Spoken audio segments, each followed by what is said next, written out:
Good day, colleagues. Welcome, welcome, welcome. Number of you still making your way into the room. If you're in Europe or Africa, I guess it's good afternoon. If you're in North America, I guess you're having an early morning with us. Welcome. And in Asia, good evening. Thank you for being with us on your evening. Very excited here to go into our next theory session. If you'd like to go to that next slide, please, Johan. Thank you. Colleagues, we're at the start here of theory session module 3 part C. What that means is that we're right at the end of module 3, and this is very exciting because it means that you're almost ready to head into module 4, which is the final module of the program. And so if this were a flight and I was your captain, I'd be saying time to get your seatbelts tied, getting ready for a landing here in a few weeks' time.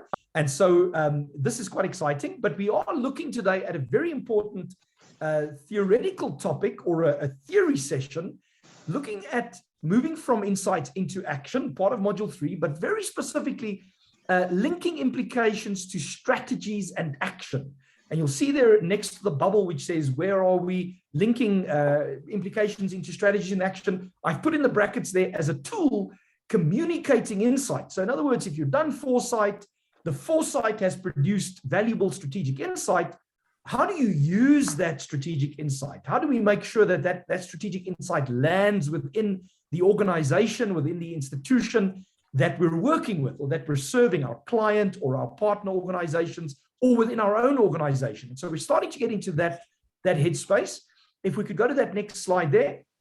Important to note that in the 4-stage process, we are right here at the tail end of part 3, which is about investigating implications. And in that next slide there, what investigating implications is all about in this process is moving from creating choices. Remember, we spoke about increased divergence, where the foresight research gets increasingly complex, in looking at the peripheral vision, looking at the issues happening in the environment. And here in this part, we're moving towards making strategic choices, or at least enabling others to make strategic choices. And so it is about convergence. It is about focusing like a laser the foresight insights that we've had. And so in that next slide there, when we talk about investigating implications, what do we mean by this? What are we trying to do at this stage? We're trying to systematically work through the consequences of the futures over time and across different perspectives. And so what we have for you today, we've got a 2-part session. In the first half of the theory session, we're going to hear from Andrew Curry, sharing with us a little bit about the concepts and the theory, the methods of how we do this. And then the second part of the session, we have a guest speaker coming back again. You'll remember Aline from a few weeks ago talking about her work in participative futures. She's going to be sharing from a practitioner perspective about how she uses participative foresight processes to land those implications with her strategic partners, with those individuals making those strategic decisions. And so it's a jam-packed session. Looking forward to your input and your participation. With that, let me welcome Andrew to take us into the theory session. Thank you, Andrew. Okay, so a couple of things really. What we're talking about today is engagement with leaders. This may actually also be relevant for much earlier parts of the process. And when we get on to the integration, we'll be talking more about communications. How do you present the outputs of what you've got? This is more about the sorts of some tools you can use to actually involve them in the thinking. And the second thing to say is that we're going to be working, building a little bit on some of the Three Horizons work that Johan did with you last week. If you weren't here for that session, or if you haven't got a very good recollection of it, I'll give a very light touch reminder of that as we get into it. But this session in particular is about crossing the bridge from the creating choices to making choices. And the reason it's this talking about crossing the bridge is that Pierre Bach of Shell, he was talking about scenarios, but this is true of all futures and foresight work. It must encompass both managers' concerns and the external reality. Otherwise, no one will bother to cross the bridge. So what we're talking about here is some tools which actually help people sort of get to grips with the implications and actually start making decisions as a result of it. Because often with our futures work, there's just a temptation for managers in particular to walk away because it's just too damned hard. One of the problems with this is it's quite a long bridge. Actually, I'm going to invite Marius back in to talk about this model, but there's always lots and lots of process and planning and all the rest of it in terms of project promotion, but often those tools aren't very good at dealing with urgency. So Marius, this is your model, and I was going to invite you to just come back in for a moment, because obviously some of the dilemma work we're about to do is about managing this kind of conflict that goes on inside organizations.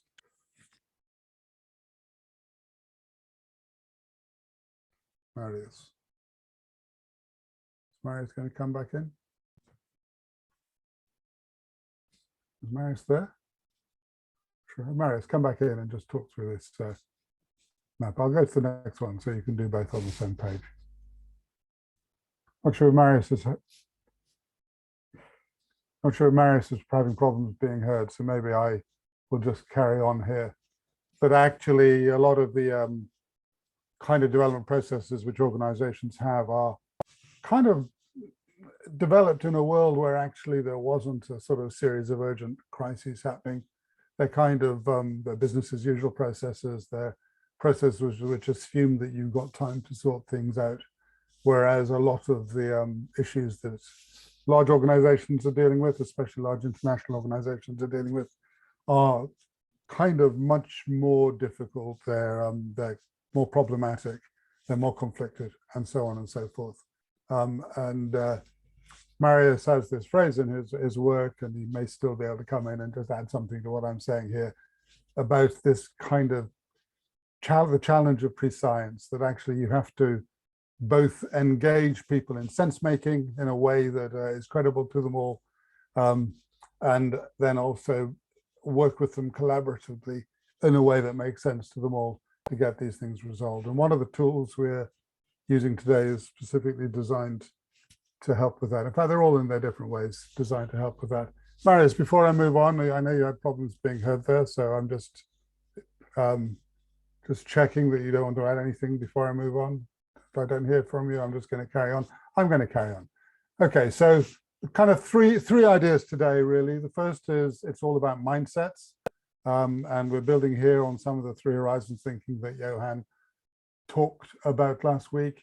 It's about aligning with the nature of the issue. Different futures issues have different levels of uncertainty, different levels of agency attached to them.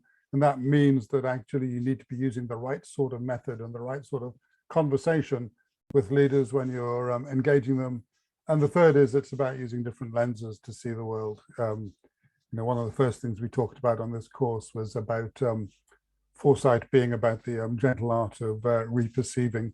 And sometimes leaders actually find it very hard to jump out of their mainstream models of the world. So we may not have time to do much on that, but if we do, we'll get to that. And if we don't, we'll share something in Headspace later on. So I'm just going to jump in here with mindsets. And this is just a reminder of the Three Horizons model. Horizon 1, the red line here, it's the current dominant view of the world, but all systems lose fitness with their external environment over time. So that red line slowly decays in terms of its success as a way of managing the world. The Horizon 3, the green line, which includes dissenting ideas about the future, ideas which hope they're going to become the mainstream idea at some point, but in the present are always basically visionary ideas or kind of dreams rather than plans, shall we say. And in the middle, Horizon 2, which the Horizon 1 and Horizon 3 were different types of system, one emerging system trying to take over from an existing system. Horizon 2 is the conflict space, that actually the way in which the differences between Horizon 1 and Horizon 3 get resolved, often in a turbulent and messy way. And Johan, I know, talked about the kind of the mindsets which went with that. Horizon 1, often maintainers, people who are dedicated to make the existing system work.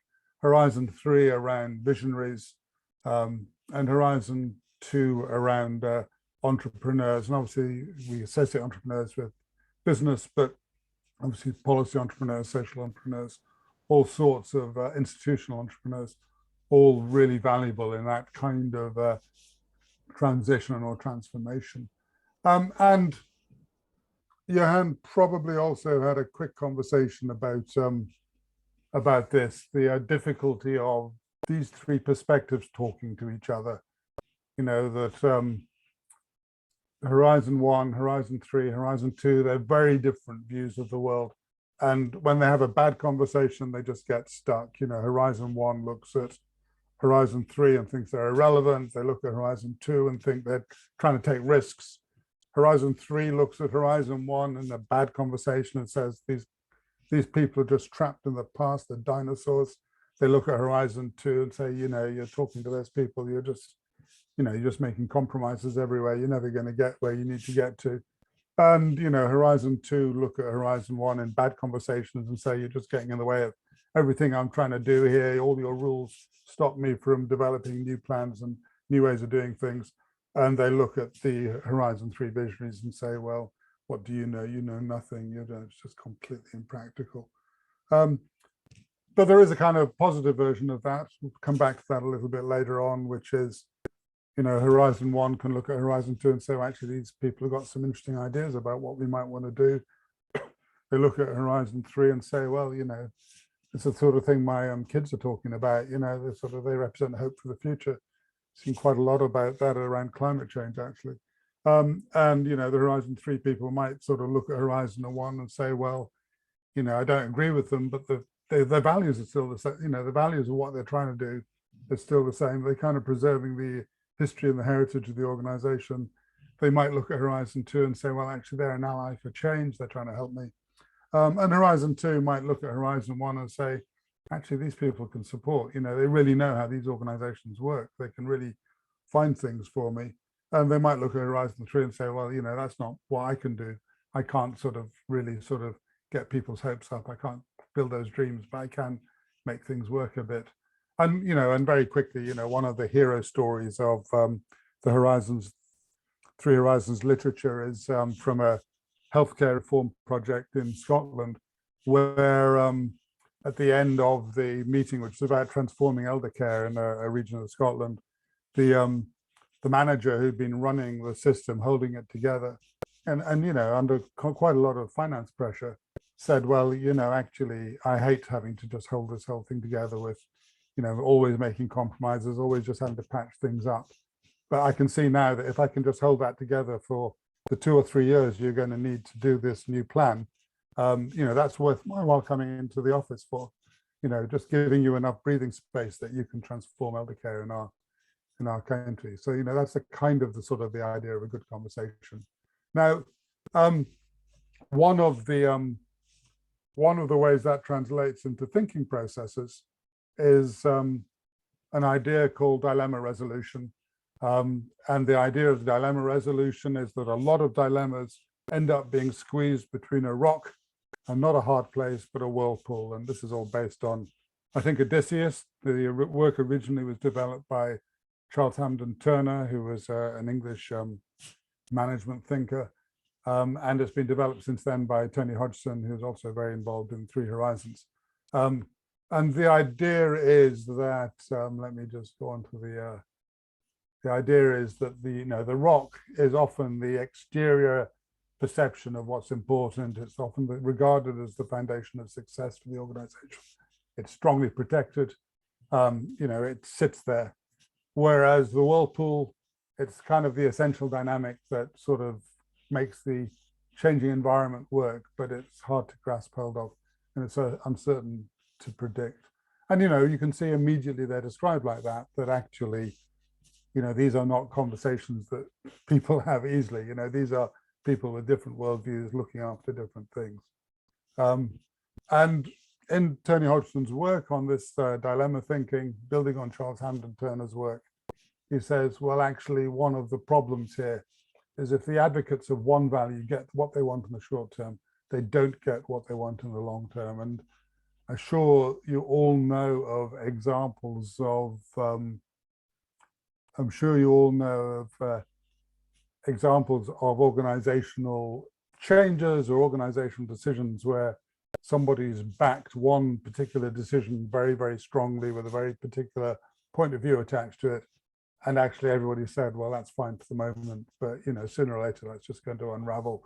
You'll start getting second order effects and all the rest of it. The manager who, for example, gets much more control over everybody's time in the organization and discovers that all the good people leave because they actually hate being sort of monitored or managed that closely, and suddenly they know everything about everybody's time, but nobody's doing any worthwhile work. Just as a kind of a random example there. And what happens typically in organizations is when these things are being thought about, you end up with a compromise solution. If this was a kind of a grid scale, this solution down here is at 2.2 or 3.3, everybody knows it's a bit of a botch, but actually it's the best thing they could get through the meeting. Well, I'll tell you what, we will monitor everybody's time, but we'll leave 20%, which is unmonitored, for example. Doesn't actually do anything with the culture, but it just keeps everybody happy for the moment. And what we're trying to do here in dilemma thinking is actually not do that, not to end up with a compromise. We're trying to get to a breakthrough solution, if you like, an innovation solution that actually helps resolve the dilemma so that both of these parties get through to an idea which is actually good for the organization, allows it to maintain its organizational integrity, but also allows it to adapt itself to change. And what we're going to be doing over the next period of this, we're going to put you into groups in a minute, and we're going to work through a dilemma. So I'm just wondering, before we do that, I'm going to take some advice from Marius. I know you've got a connection problem, Marius, but have we got time to ask people for dilemmas like this, or are we going to just push straight into the one that we think has come out of the work so far, which is a kind of useful example for everybody to be working with? Andrew, my sense is that we should probably go into the example or into the applied exercise, and then come back to the slide maybe afterwards to reflect on what other such dilemmas have been grappled with, if possible. When we're doing the review, that's a good idea. Thank you. So let's just drive straight on. So Marius and Johan are going to come back to the detail of this, but one of the things we have seen in your conversation so far about the future of the United Nations, future of multilateral organizations, is a conflict which we think is a rock and whirlpool conflict. The need for legitimacy on the one hand, this is the exterior view, the value of the United Nations as a global organization, and the need for participation and representation to ensure that you're engaging people effectively and getting to solutions and ideas that people value. There's a lot on this slide, but effectively what we're going to do is put you into groups of 4. We're going to ask you to split yourself into pairs within that group of 4, and we're going to ask 2 of you to represent the rock, represent the idea of legitimacy, 2 of you to represent the whirlpool, represent the idea of participation and engagement. It doesn't matter who does what. It may be that you find yourselves falling more easily on one side or the other.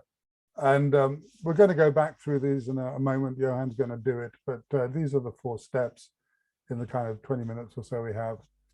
Each of you need to describe the rock, describe the whirlpool, and describe what's essential from that perspective. What are the things that are important to you? And if you have time, and that's why it's in italics, but what would happen if we only listened to the rock, or we only listened to the whirlpool? So we only focused on legitimacy, or we only focused on engagement and participation. That's 4 minutes, maybe 5. You're going to have about 20 minutes of this exercise overall. Step 2 is about exploring the problems that each of these values causes for the other. So what problems is legitimacy causing for participation and engagement? What problems is the participation engagement causing for legitimacy? Step 3, exploring the quality that each provides. What does the rock give us that we need and therefore what's desirable from the point of view of the ROC, and vice versa, what quality does engagement and participation, representation and participation provide, what's desirable from that point of view. And then step 4, what can the ROC offer that the Whirlpool needs, and what can the Whirlpool offer that the ROC needs? What can legitimacy offer that participation and engagement needs? What can participation and engagement be? And as you go through this process, I mean, I on the previous slide, I had this as being a long straight line from compromise through to, breakthrough innovation or dilemma resolution. Actually, it's really a whirly journey which sort of bounces around as you explore more of this. There's a little bit more about this in the H3 Uni, which we will share afterwards. But this process, which is about what we've got time for today, should get you most of the way through a good dilemma conversation. So I think I'm going to hand back now to Marius and Johan to take us into the exercise. Marius. Thank you, Andrew. So maybe one word from me before I give over to Johan, just to remind you of the live challenge so that you're framing the exercise. We are continuing from our work in the previous weeks on the future of multilateralism, which means that we're looking at the future of the UN, the future of global governance. And so we might want to think about this in the context of that live challenge. Johan, if you'd like to talk us through how we're going to do that. Great, thank you, Marius. Hello, everyone. So in the chat, we have, Andrew, thank you. You can go to the next slide. Great, so in the chat, we have added the following links. We just want to set you up first to make sure you're able to work in your groups. What you would need for this exercise is the dilemma resolution PowerPoint. There are 3 ways to get this. And in the chat, you can see that. First of all, it's a file that I'll drop in a moment. There we go. So there's a file being uploaded. You can download the file that will show itself now, or you can use the link directly to that set of slides, option B. You can download that. Please don't type on this slides itself because it's a template for everybody to use. So just make a copy of that and work on that. Or alternatively, you can go to HouseSpace and then work from there. And I will just want to quickly show you exactly how that works. And let me just get that appropriate screen as well so that I can share with you. Great, so it will be this one. Share. Thank you, Andrew. I'm just quickly taking over the screen, share screen, and what I want to share is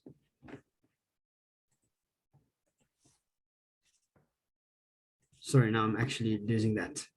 There we go. 1 second, bear with me, apologies. There we go, there we go. Okay, great. So if you go into HouseSpace itself, if you want to use that option, you will see there's module C, exercise 1, dilemma resolution template. And this is what the template looks like. Please make a copy of that if you're using it in this way. The dilemma, as Marius already mentioned, here it is. The UN needs legitimacy to ensure its authority as an organization, and its legitimacy arises from the participation of nation states. But it also needs enhanced participation to be effective in the future, and participation may extend significantly beyond nation state participation. So that's a little bit of the dilemma. Your instructions would be on slide 3. Download the template. For the first 2 minutes, introduce yourself to one another. And then after that, also decide who will play the role of ROC and who will play the role of Whirlpool. And then on slide 4 really is the template you'll be working on. And you're welcome to just go and add your quick comments. Keep in mind, this should be a 4-minute conversation on each of these steps. So it's not too elaborate and it doesn't have to be perfect also. It's just an heuristic or a way for us to explore this dilemma and the different viewpoints on that. And then you will have steps as well. Marius, yes. Andrew. Sorry, it's Andrew. I was just going to say, obviously, in real life, you'd be doing this for longer. You know, this would be an hour or an hour and a half conversation. But we're just trying to give you a flavor of it so you get the feel of it. Before we put them into groups, Johan, I just think we ought to just check that we've gone through a lot of stuff quite quickly. So we probably should just check whether people do have questions or comments before we pop them into groups. I know we haven't got very long because we've got to go to the groups. Sort of and stop sharing, Johan. You can stop sharing, Johan. Good point. Oh, sorry. Great. I'm just checking Okay. whether there are questions or comments from people or observations. Just checking understanding, or whether it looks like the sort of thing that you can get at least get started on in the 20 You seem minutes. to have Marius, you're breaking up. There are some new messages.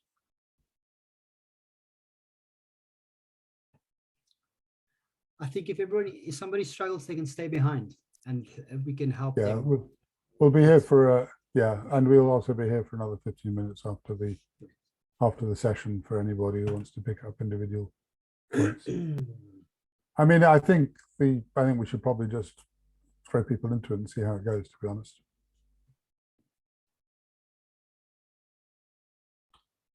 So, Ruth, are you going to send people to groups? Groups of 4. You'll be in pair. You'll put yourselves into pairs where one pair is looking after the rock and legitimacy, and one pair is looking after the whirlpool and engagement, participation, representation. Okay, opening rooms now.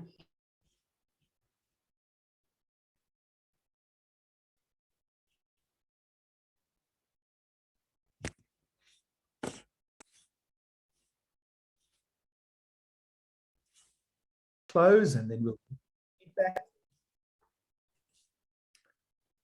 Good to see you, Sylvia. Hope you had a productive discussion. We did indeed. Very, very efficient this time. Although we Welcome did back, have... colleagues. Good to hear. Good to see your faces as well. I know that you've had an interesting discussion, I'm sure. We are grappling with this challenge that Andrew's posed us of how to manage between the rock and the whirlpool, and thinking about that dilemma of nation state legitimacy versus broader participation. I wonder if you want to give us some feedback from your groups, the group with Blair, Eugenia, Sandor, Tamara. Any thoughts from your discussion?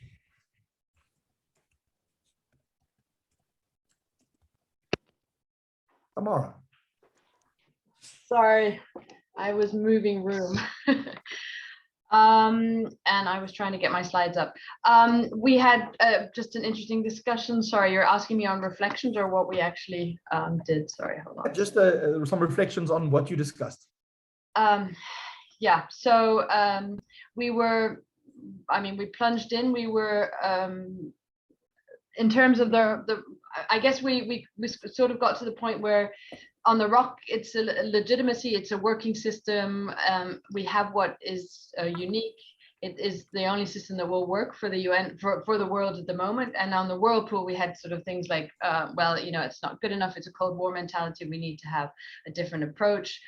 I guess where we got stuck a little bit on the last slide of if we were asking the entrepreneurs, are they supposed to be mediating between these two? It didn't sound quite so. Is this something?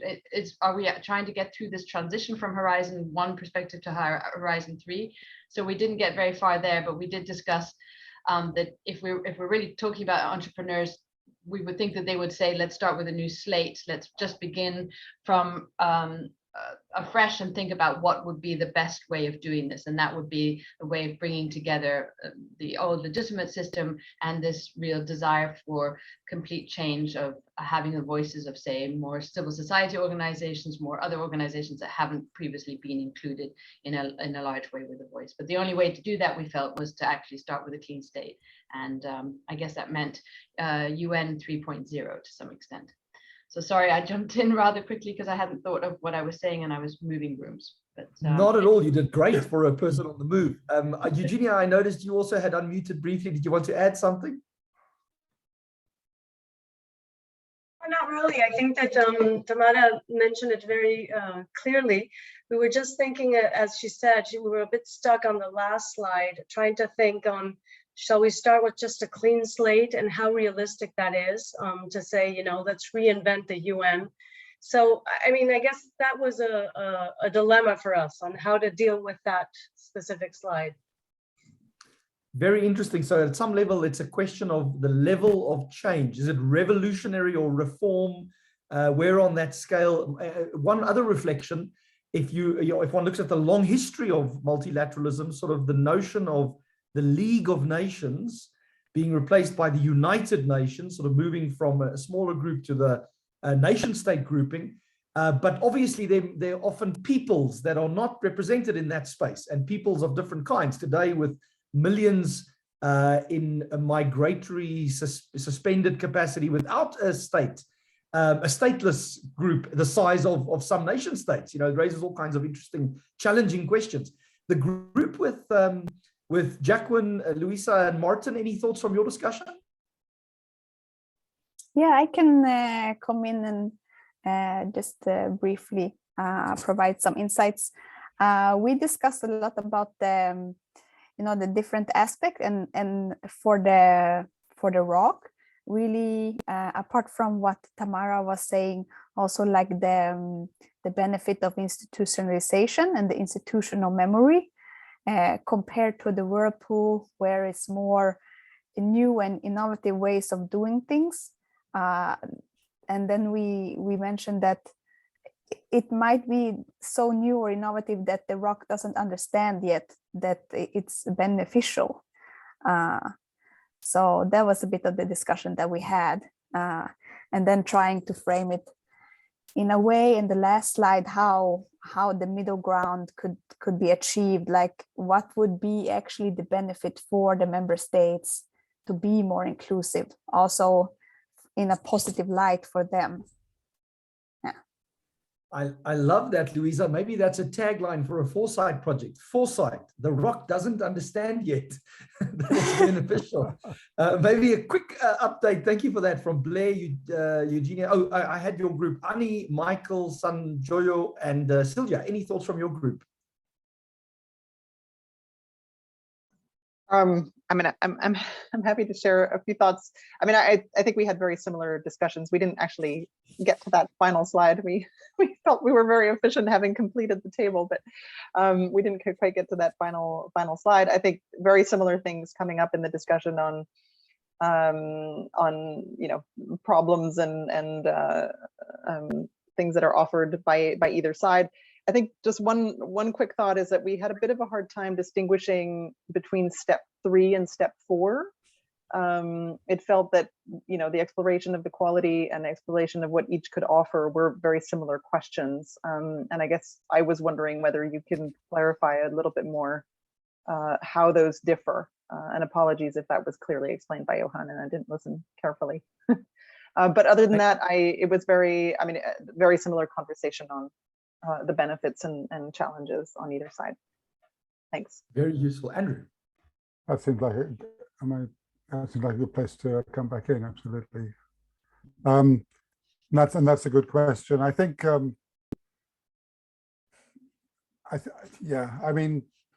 I think that jump from 3 to 4 is, in this particular case, the ROC really offers some sort of organization credibility, organizational stability.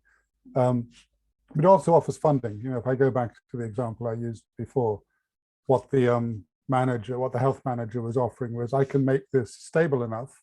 I can give you the space to develop this new, different method of doing elder care in our health region without everybody jumping up and down on you if, for example, it doesn't go well in the first year, that your results are, you've got quite, in that particular case, their project had quite a long runway, and some of the numbers that they hit in the first year were terrible. They're exactly the sort of numbers that would kill a project off in a lot of organizations.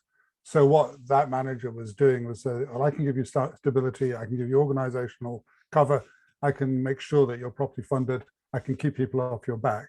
So, and I think it's that switch from I can give you stability is probably the answer to question 3, to actually I can give you protection, because I'm looking after the organizational stability, because I have the organizational relationships, because I have the money, I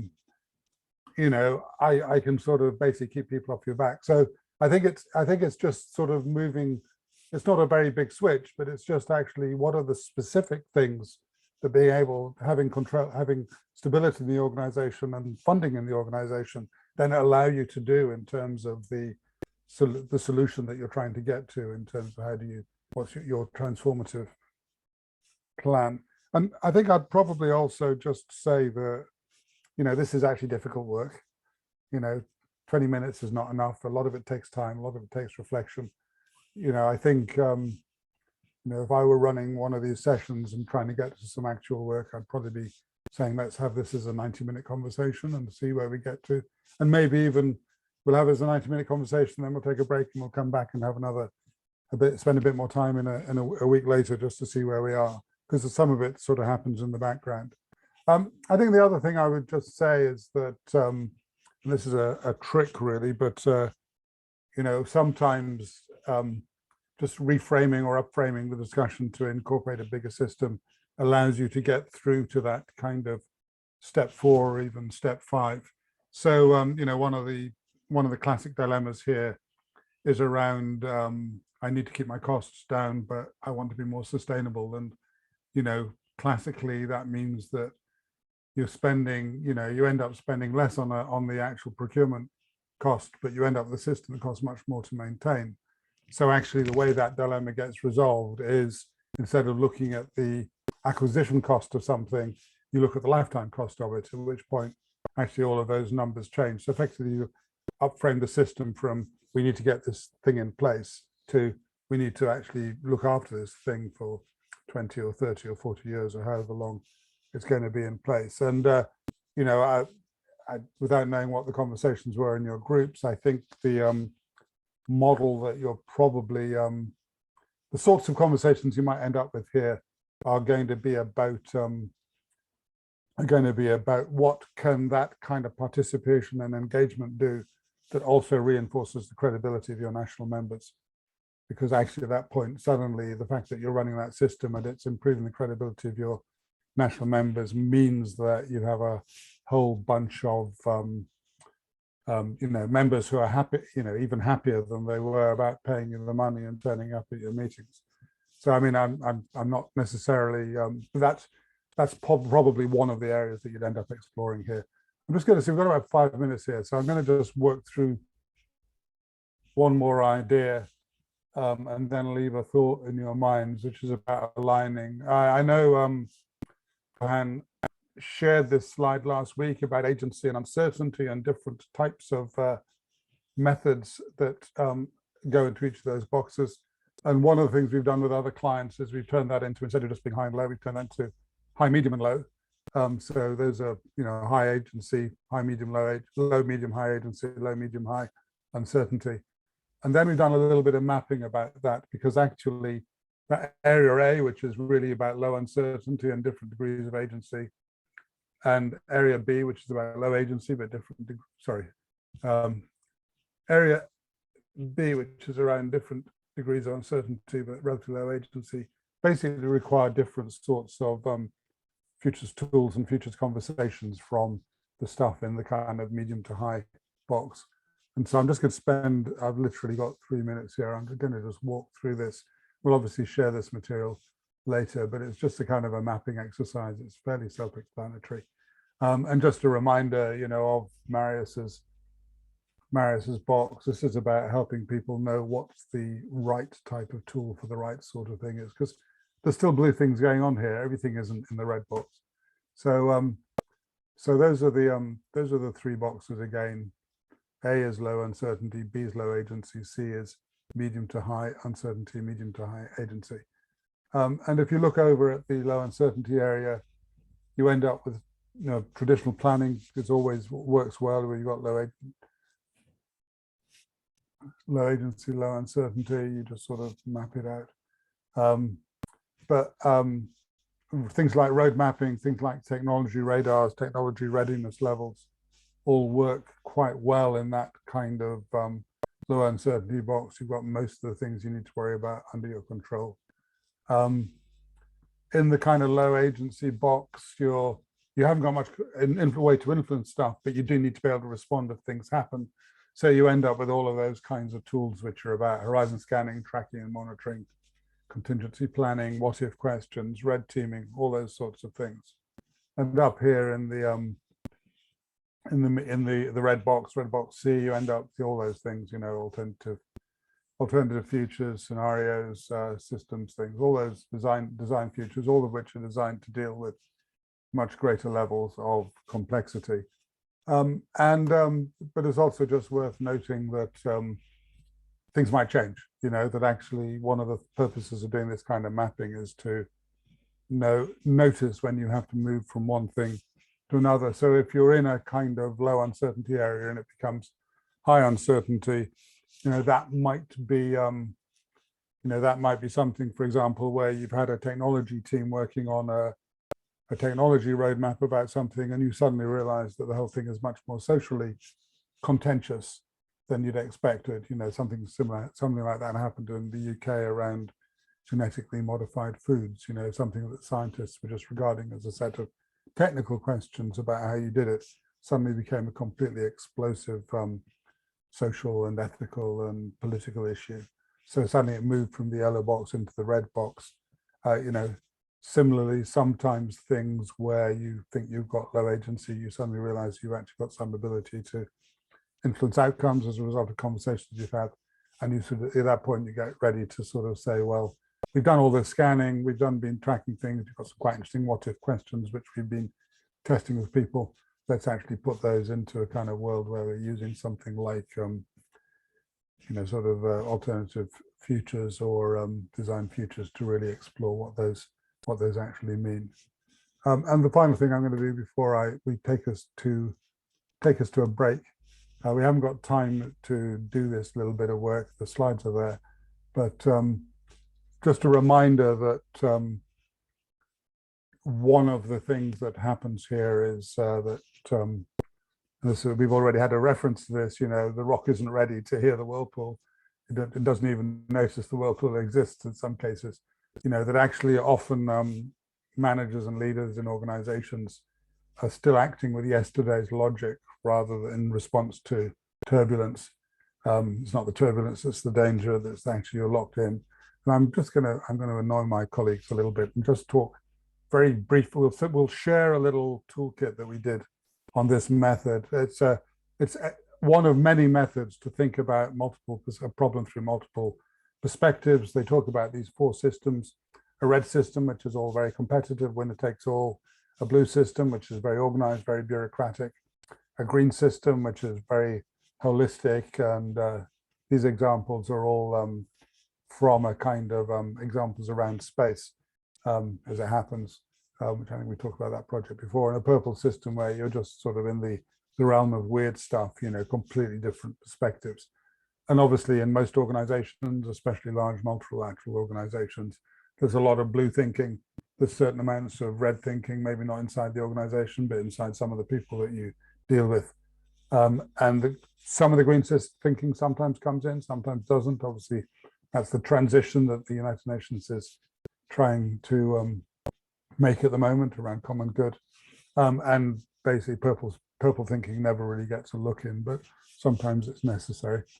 And what we'll do with this is we will just share a little worksheet that we prepared for a different client, which is just to try this out. It's a fairly simple tool, which is one of the reasons we've referenced it here. And it just helps people start to think through issues from different perspectives. So I think on that note, I am just going to, those are the 3 things we talked about. And I think at this point, we are going to take a break. Is that right, Ruth? Yeah, I Take think about 4 or 5 minute break just to a little shorter, I think, Johan. Yes, we have our guest speaker here, so maybe we can take just 1 minute, stretch your legs while we get her set up for the sake of time. Then we get can a glass of continue. water. Yeah, And I will so stop. we'll see you in a minute.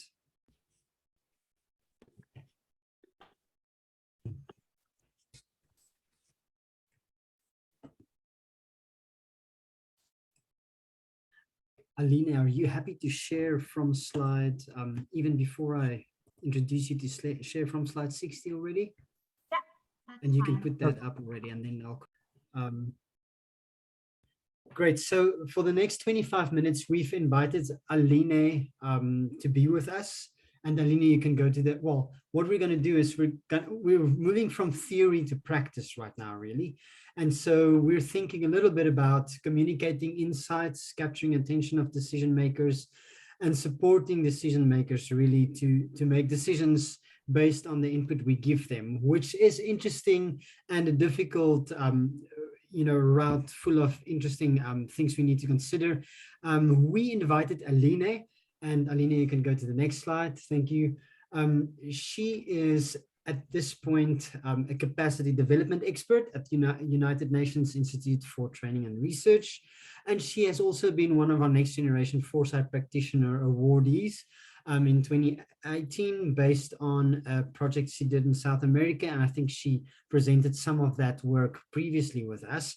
And we asked her to share a little bit from a practitioner's perspective as someone who's really working on the ground in terms of, and working within the UN system itself, in terms of how do you link with stakeholders and what are sort of the traps and things we need to discuss, consider. Aline, I'm handing over to you. Thank you so much. Okay, thank you so much, Johan. Can you see my screen, or this is hidden? Yes, here? we can. Yeah, okay. So what I like to focus is on this link between insight and decision making, right? Because what I have seen in my practice, just as participating in foresight project, in foresight processes, but also joining a foresight processes, is that sometimes when you're facilitating these processes, you have that feeling that, oh, this is going really well.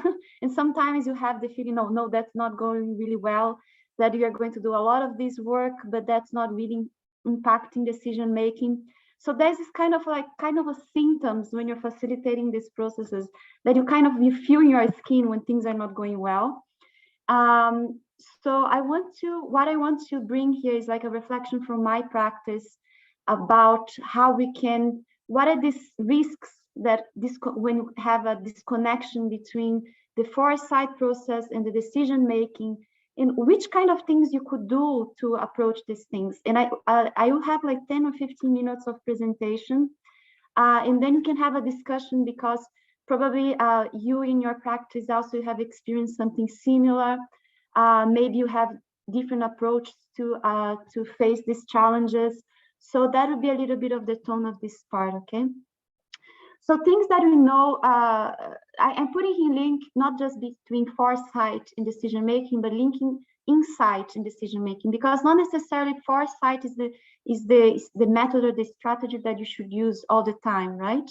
Sometimes the insight, people need to have some kind of insight, and it's not by thinking about the future, but thinking using some other thing, right? Design thinking or systems thinking or so on.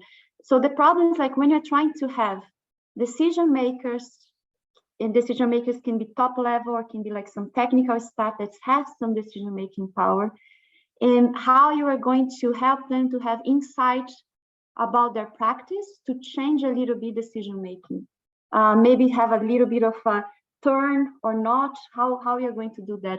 Some well-known challenges that you have, especially when you're asking people to think about the future, is that people are constantly in a firefighting mode. So I am an urban planner in UNOSAT, United Nations Institute for Training and Research.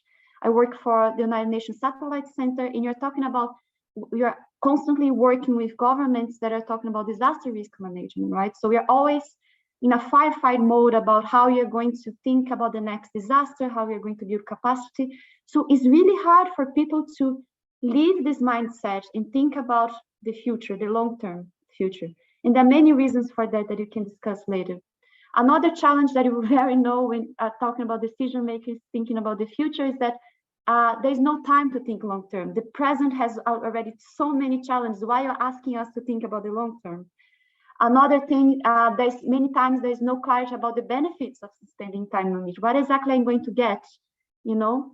There's also this perspective that if we think on the long term, you will have more problems to think about, right?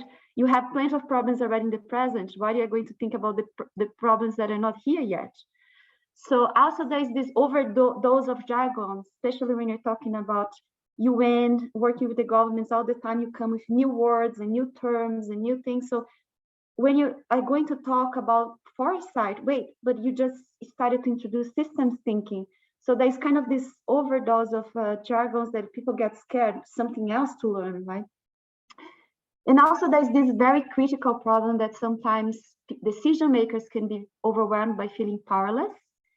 Okay, we know that these things are likely to happen, but you don't know how to handle it. So people avoid to think about things that they feel absolutely powerless, right? So as I think you all probably you all have watched that Don't Look Up movie. If you don't, please watch. Very good. That people have different reactions when you're thinking about the future, especially when something that they can be very afraid of, right? Or they can have no answer. So there are a lot of these challenges, and probably you have crossed these challenges somehow in your life, but there are a little bit more other risks that are more nuanced that we can talk today. For example, the first risk, you did this wonderful foresight process, and then the outcome feels too vague, too abstract, too generic, or disconnected from the context. For example, a symptom when you have that is that the decision maker arrived to you and say, I have the feeling you arrive at the same place where before we started. So that's a very hurtful feedback to receive. But how you can tackle this, why this happens sometimes. So one thing that I think from my practice that happens when we don't have real clarity about how the decision-making process is in that thematic area. For example, the decision-making process for disaster risk management in a specific country might be very different from the decision-making process on sustainable, on like about land use and land use planning in a specific city. So if you don't understand exactly what's decision-making process and what exactly the decision makers are trying to do with the results of this foresight process, it will be a disconnect, you know? You can come with wonderful insights about the future of the city, but they have a very specific mandate, the organization. They're trying to achieve something very specific and have insight about something that's very specific. If you don't have the understanding about that, the mandate, whatever they have done already in terms of future visions in policy or planning, if you don't have that clarity, there is a disconnect. And then you are becoming, oh, this is very visionary, this is amazing, but this is not helping us with your practical problems. So there's that lack of link. Another problem that sometimes happens is that the foresight practitioners are asked to facilitate a foresight process, but there's a lot of technical knowledge on that thematic area that's needed. For example, if you're an urban planner, you know that there's some language and some problems specific to your field that are going to appear in the discussion. So for me, for example, as a foresight practitioner, it's much easier to facilitate a process related to urban planning or disaster risk management than a process that's related to health, because I need to learn so much to do a process related to health. So when you have that gap, sometimes that's reflected in the outcome of the process, because the foresight practitioners need to be very dedicated to learn a lot of things very fast about the field, or they need to be able to get the knowledge from the people that are in the room in a very skillful way, I think, to make the exact discussions to come to emerge, right? So another risk that I see, we can come back to this risk and discuss. Okay, they're just like 6, so you have time for discussion. Another risk that there is that sometimes the process is not aligned with expectations. And we, foresight practitioners, is like we try to align with the expectations, right, of what is expected from the process, etc. But sometimes happen that for some miscommunication, it's not there, and people in the symptoms like, this is great, but that's not exactly the kind of insights that we needed. So this goes back to the importance of not just clarifying how the decision-making process is and how you're going to plug the foresight in the decision-making process, but also to have a very, very clear understanding about what is expected from the foresight process, right? And the second point is flexibility to align the method with the kind of insight that the decision makers are trying to get from the process. Because sometimes foresight methods, scenarios, backcasting, blah, blah, blah, are the more appropriate. Sometimes not. Sometimes it's something else. Then it's good to have in your toolbox other kind of methods, because you can approach and combine sometimes, right? Another risk, sometimes the outcome, let me just give an example to risk 2. So I was facilitating, so I was working for UNESCAP, the Economic and Social Commission for Asian Pacific, for 1.5 years. And there I was organizing, facilitating the strategic planning workshops for 5 cities. And we used a lot of foresight methods in those workshops. And for example, we planned together the workshops with each one of the cities. And the project was about localizing the SDGs. So basically we would work with each city. They would need to specify, understand which, what they wanted for the future of the city, think about which SDGs are aligned with that, and then work back to think about a plan about which kind of activities they should do to achieve that future, right? But one of the cities, Ulaanbaatar, they didn't want to do that. They said, look, you don't want to have a look into the future. We have a very specific problem that you want to solve.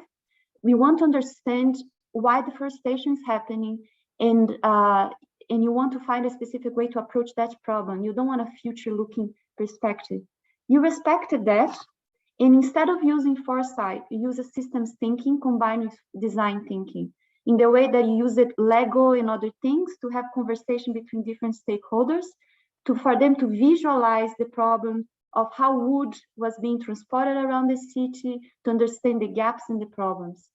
So at the end, they have the discussion was so powerful that they had 3 hours of discussions because between forest managers, between ministry level people, and they were learning between each other a lot, and they were absolutely happy with the process. So sometimes you need to think, am I committed to a method, or am I committed to the decision-making process and what they are asking us for, right?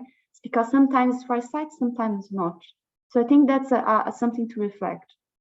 The next risk, sometimes the outcome is too scary. So people become paralyzed, frustrated, or enter a state of denial.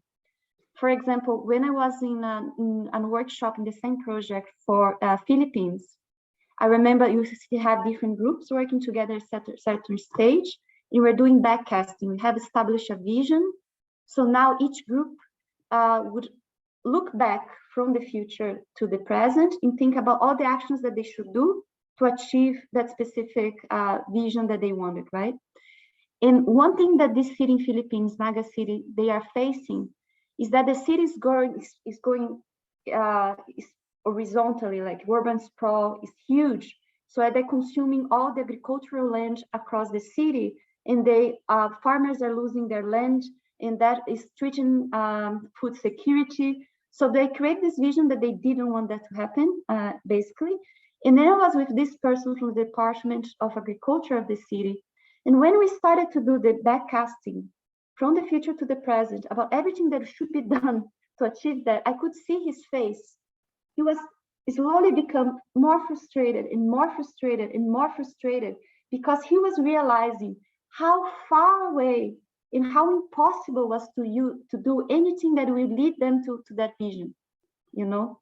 So in this case here, the reflection is not only is important to do a roadmap to help people to understand the steps, but also to cope that kind of a foresight exercise to building capacity in other areas. Because sometimes people don't know the tools to be able to do that. They don't know, for example, they need to learn about zoning in urban planning to be able to approach and realize that vision. If you don't have those tools, that knowledge, and that capacity in technical capacity to do, they might leave the foresight process realizing that, okay, this vision is great. We kind of have a roadmap, I'm not sure, but how we are going to achieve this, we don't have the capacity, we don't have the technical means to do it. So, and then that we're going to fail in the long term, right? So sometimes we need to think beyond couple of, with foresight can review things in the planning process, but then it would be nice to have a next step to build the capacity for people to be able to implement or to understand exactly which tools they can do to implement that vision, right? So I'll go back to this example because there's another risk on thing about like which kind of insight, what's insight, right? I'll go back to this example, just give me a minute. So risk 4,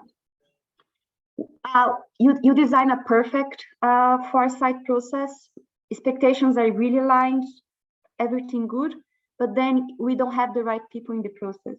Let's say that the people that are doing the stakeholder engagement in the preparatory steps kind of did enough effort or didn't know how to do or could not, for some reason, could not put the right people in the room. Then what happens? If you think about this foresight process as an insight machine, you need good quality raw material. You cannot make magic if the wrong people are in the room. So in some of the symptoms when that happens, that there is a lack of interest of the participants, they're clearly there just to check a box, attendance list, or they have absolutely no knowledge about the topic. And knowledge, I'm not saying expert knowledge. Someone that's really not related to the field.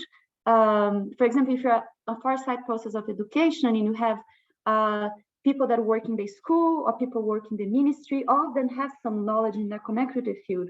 But sometimes for some reason, the wrong people are in the room.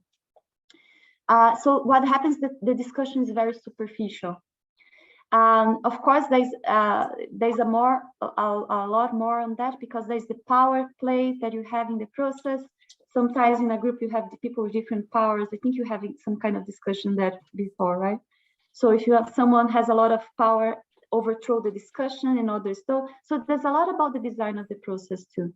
But anyway, risk 5, ignoring the riverbed, thinking of foresight outside of decision making and losing the nuances of power politics. So what does it mean? So if you think about foresight, sometimes we arrive in their decision-making process happening, their power, their politics. We cannot ignore that because the symptom when we ignore that is basic. For example, in a room, the decision makers are just quiet because they at the end they're going like, no, you're just going to ignore this. If you're ignoring exactly what you want, you're going to ignore the results of this process. You know, you're just like an external thing. I am the person that's staying here and maintaining, like a maintainer. No? We are here maintaining the process. So if the power and the politics are ignored, the power and the politics are going to ignore the foresight process, and that would be a disconnect, and there will be no impact. So, and sometimes you're going to have like decision makers trying to maneuver or change the results, or ignoring or archiving the results because there was this disconnect. So you cannot think foresight separate from the decision-making process. So for that, it's really important to understand organizational dynamics. Who is really have the say in what they exactly want. Because you have to, if you think in terms of image, right? Imagine a line and you have a balloon, perfect balloon full of colors that's disconnected, the balloon comes, the balloon goes, the line of decision making becomes intact. Or if you have some kind of a compromise and understand what exactly they want, maybe there's a possibility for the line to change a little bit the angle and go to another direction. So that's about this this balance and this good communication that you need to have between decision makers and visionaries, discussions that we were having before. So another way to approach this risk, for example, could be to balance out group and individual kind of activities, foresight activities. I see that many times we as foresight practitioners, we have the tendency to have a lot of group setting kind of foresight processes, that you have workshops, you have focal groups of people having like different methods, but sometimes decision makers, they are not going to open their mouth to be contested or to brainstorm when you're with people that are very low rank. So you need to have really the proper way to get their minds and get their insights and get that connected. So you need to understand this power dynamics and adapt the method accordingly. Finally, I think this is the final risk that I want to address. I think this is such a big challenge. I wonder like how Johan and Andrew, what are your thoughts on this? But there are many times there's no clear definition, no clear measurement of what's the insight. For example, we know when the insight happens, but we don't know exactly what happens, when, who. So it's difficult for us to prove, and it's difficult for us to value. We know that people had insights, you know that people learn it too, but what exactly what you're talking about? How you define insight? For example, in the thing that I mentioned before, the guy, responsible for the Department of Agriculture in Naga City in Philippines. He had a huge insight in that moment. It was not a beautiful insight about how he would do, but he was just realizing how far he was away from implementing something to that vision. That was a very important insight. So how you measure that insight? Or another insight can be that person realizes about how the future could be, or the person realizes how to get there. So what insight? What's the definition of insight when you're talking about this discussion? And the other thing, how you measure insight, how you can measure how people think about the future or about the problem in the beginning of the process. Do we have a way to have a baseline data when you're thinking about a foresight process? You have a level in Unitar, we work with level 1, level 2, and level 3 of evaluation. Level 1 is like we measure the capacity before the training. Then level 2, you measure the capacity after the training. In level 3, you measure the capacity after 1 year or 2 years of the training to understand the results in the long term of the capacity, right? So if you're thinking about in terms of foresight, how would measure this? Is there a quantitative survey, is like a survey that you can do, or something more qualitative? And this is so important for us, especially when you are talking about mainstreaming foresight in the United Nations system. For us, how you can measure insight, how you can define and how you can measure, so you can value what's being done, right? So I think that's the main points that I like to ask. And the main question that I want to leave us to think here is about, is this a question of loyalty? When you are talking about a foresight, are you loyal to the foresight, the methods, or are you loyal to the decision-making process? How you're going to orient yourself? Are you loyal to the methods, or are you loyal to understand and attend the needs of decision makers to have specific kind of insights? I think that's an important discussion. I'll stop here. I spoke a lot already, so we can have a discussion. Alina, thank you very much. Maybe I'm gonna quickly, I think Andrew has 1 or 2 comments, so I'm gonna hand over to him, and then we have, let's take about answers and questions and then we can go into the groups at around 35 too. Just doing a little bit of a practical application of what we just heard, but we've got about 5 to 7 minutes for Q&A. Andrew, handing over to you. You're on mute, Andrew. Sorry about that, trying to be well behaved. I'm not going to say very much, partly because some of this we're going to talk about when we do integration, but I was just going to say, Alina, that's a great list. I kind of recognize everything on it. You know, it's a very, very familiar list.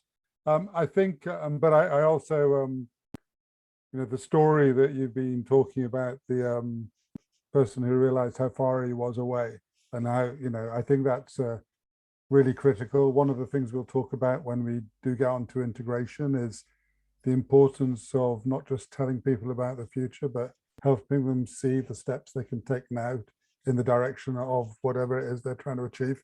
So And I think we'll probably come back to that. But if there's one thing that I would take away from what you've just said, it's that thing. That there's a lot of very bad quality futures work which says this is what the future looks like, and then just kind of leaves people dangling out there, and they actually find it very hard to bring it back to their own work. So that's absolutely critical to success, I'd say. Johan. Thank you. Some questions popping up in the chat as well, Johan. Celia has a question.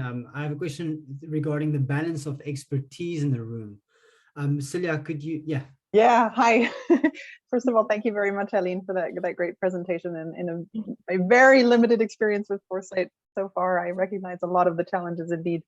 One particular one that I'm interested in your views as well as Andrew's and Johan's and anybody else really is on that balance of expertise, and indeed the need to have people with specific, technical expertise in the topic that you're trying to address through the Foresight process. But at the same time, I've very often had those very people be the spoilers in the process. I've recently participated in kind of 2 workshops drawing on Foresight methods, and found that basically the more experts you have in the room, the more they kind of deconstruct the scenario, the more they question every assumption you're making, the more, it becomes very frustrating to deal with this kind of level of inertia in the process that is brought on by people wanting to kind of share why whatever you're trying to do isn't working or won't work or is missing this and that element. So I'm just wondering if you can speak to that a bit, and then as well, just what the ideal balance is, because obviously one cannot have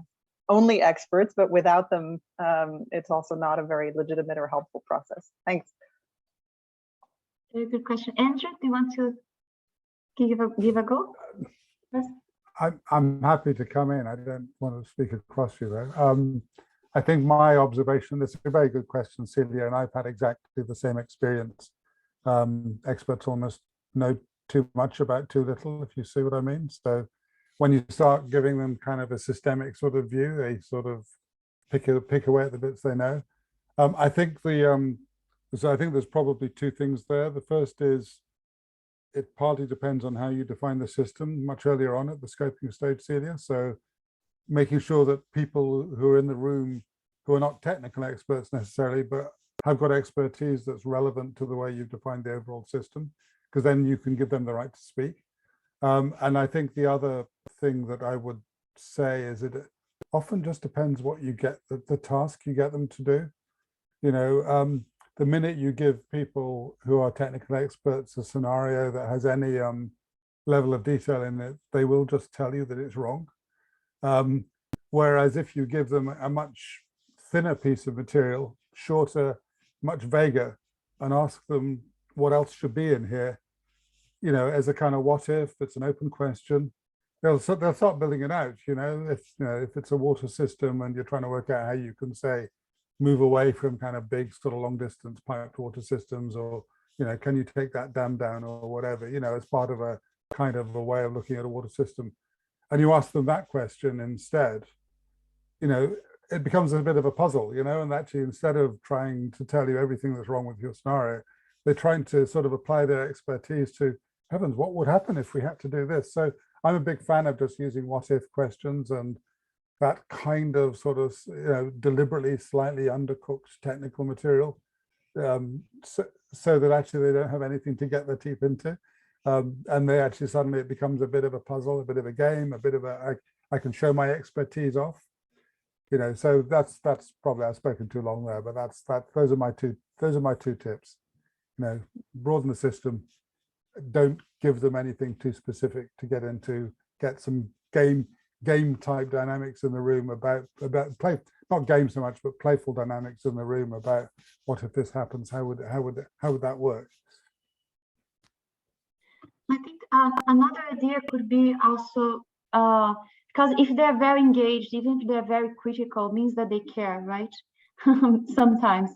And a possibility is also to open spaces and use methods, for example, Delphi, that they can really be explore before they go to a workshop or after a workshop, that they need to really be analytical and put all the pros and cons and all the things. So, or create a space for people, if they have that kind of mindset, to put all their energy and all their expertise in a method that allowed that. Maybe a visioning workshop will not, but like a Delphi would. So I think I also think about, because the other way around is like when you have people with no expertise and no interest, that there's no, that's the other extreme, right? So maybe just create a way to these people to channel in a good way, all that good energy and expertise.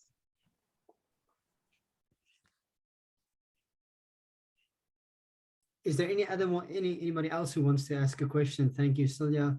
Michael, how many people can you have in workshops? Too many, and it may take too long, too few, and no representativeness. Alina, any comments on the balance of that? I think, who are the people to be in the process? I think this is such a fundamental question. I think there's no right or wrong answer, in my opinion. And the question about representative comes so many points on that. For example, if you're talking about different groups, you talk about, for example, you want to know the opinions and the visions of people that are young and the people that are old, women and men, different social classes.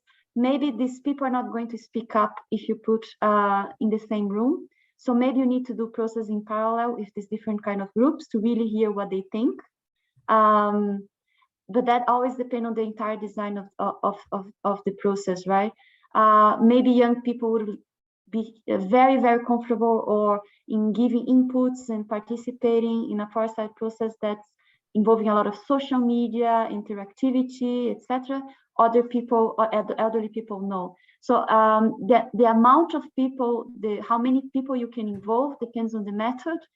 And but if you're thinking about a scenario workshop, I think it would be difficult to do with, in my experience, with more than 30 people. I have never done with 100 people, so I don't know, Andrew.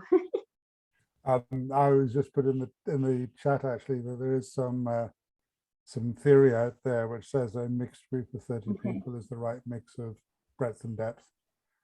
So that's probably why we've ended up with those sorts of size workshops. But as you say, it depends completely on the method. You know, something like Future Search will quite often use hundreds of people in the room and is designed to do that.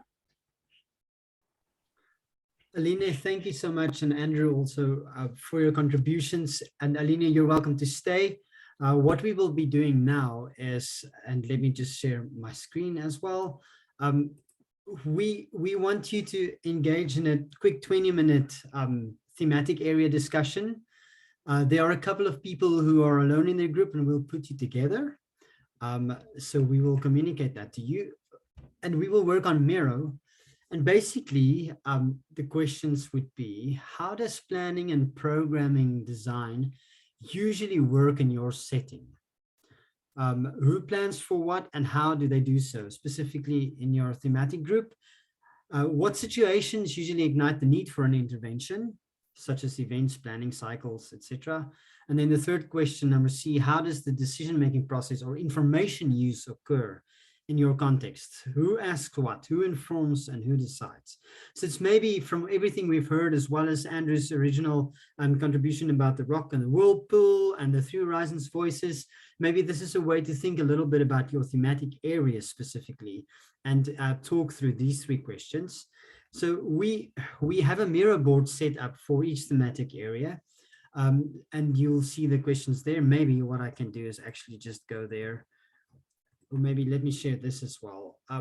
What is important, maybe just for Miro, because we want to be conscious of the fact that Miro might be overwhelming if we change and shift too much visually, maybe for people who's at risk of epilepsy or seizures. So if you are in Miro, on the right-hand side, there's this arrow, which we suggest you just click to hide the collaborators' cursors, and that will just cool the room and the board a little bit so that it doesn't overwhelm and become too busy. But what I want to share with you is Miro itself, and there's the button which I suggest just push that to hide the collaborators response or cursors. And so you'll be pointed to go to your group, and Delphine will add into the chat the links of the different groups. And by now, I guess you will know in which thematic area you'll be. If we go into breakout rooms and you're not assigned and you're left behind, you're not assigned to a room, that's because you're alone in your room. And so we're going to combine you. So there will be one generic group. But these questions remain valid. Take 2 or 3 minutes to introduce yourselves, and then ask these questions. How does planning and programming usually work in your setting? What situations usually ignite the need for an intervention? And the last question, how does the decision-making process or information use occur in their context? Let me see in the chat if everybody's happy with doing that. I think, thank you, Ruth. You can put us into the breakout rooms, and if you are left behind, we'll quickly introduce you to your other team members. Thank you.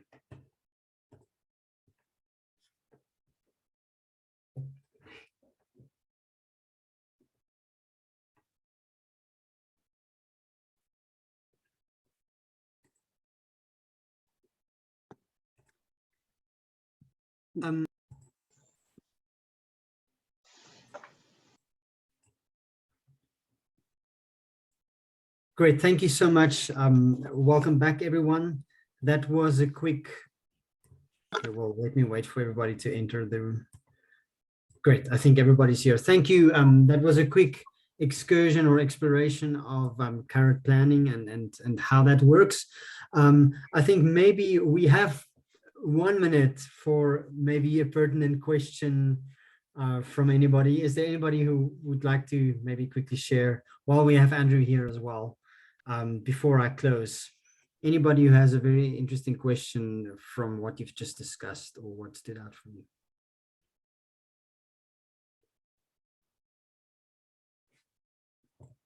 Maybe not a question, Johan, this is Cecilia. I don't know if others have had this experience as well. Sandor and I work for the same organization and we're in the same group. So we had a bit of a critical perspective on how planning happens in our own organization. But just to note that we both had this quite strong impression that there's an official kind of top-down system based on, kind of planning cycles that are, officially approved by our member states, et cetera, but that there's quite a big disconnect between that and the reality of planning at project level.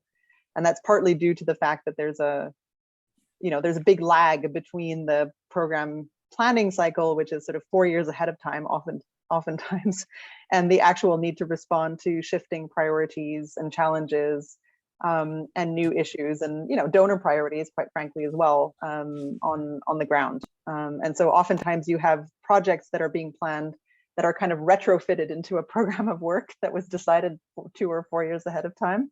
But those things are not quite the kind of perfect cascading process that they're supposed to be. So that was just our impression. I don't know if it was shared by others. Thank you, Celia. Andrew, if you want to respond, you're welcome. I was just going to say that actually sounds like quite an interesting dilemma. A very rigid, official, approved process feels quite rock-like, and this kind of more fluid, more responsive, possibly more agile needs to respond to shorter running issues feels quite whirlpool-like. It might even be worth sort of thinking it through at that kind of level of analysis to see whether there's actually creates the conflict, if you like, the space between them actually creates opportunities. Maybe just to link with that on the whirlpool rock dilemma, in the article we will share, it's a little bit technical, but there's these phases or these aspects between uncertainty and certainty, between simple and complex, which are all these dilemmas that works out in the same vein, and I think Andrew actually shared a little bit of that. So be on the lookout, because I think some of those smaller detailed dilemmas might actually link to, these type of organizational issues between long-term planning and responding to needs, etc. I think that's it for the time we have. Thank you very much. Just in terms of the next steps, this week on Thursday, we'll have a learning group session. We are thinking of recapping some of the material as well. Some people did ask to have a refresher, but we'll keep you posted on the learning groups before that session so that you know what's about. what it is about on Thursday. And then next week, Monday, we will start module 4, which is about integrating. And that's really where the foresight linking with UN gets very interesting in terms of stakeholder integration and, you know, interests and actors, etc. So it's bound to be a very, very important and interesting module. And we will have Kat Tully, director of SWAF. She's an expert at this stage in terms of stage 4 integration. So she'll do that session for us on Monday. Thank you so much, everyone. Have a good week and see you on Thursday. Thank you. Bye. Thank you. Thanks so much. Yeah. Thanks.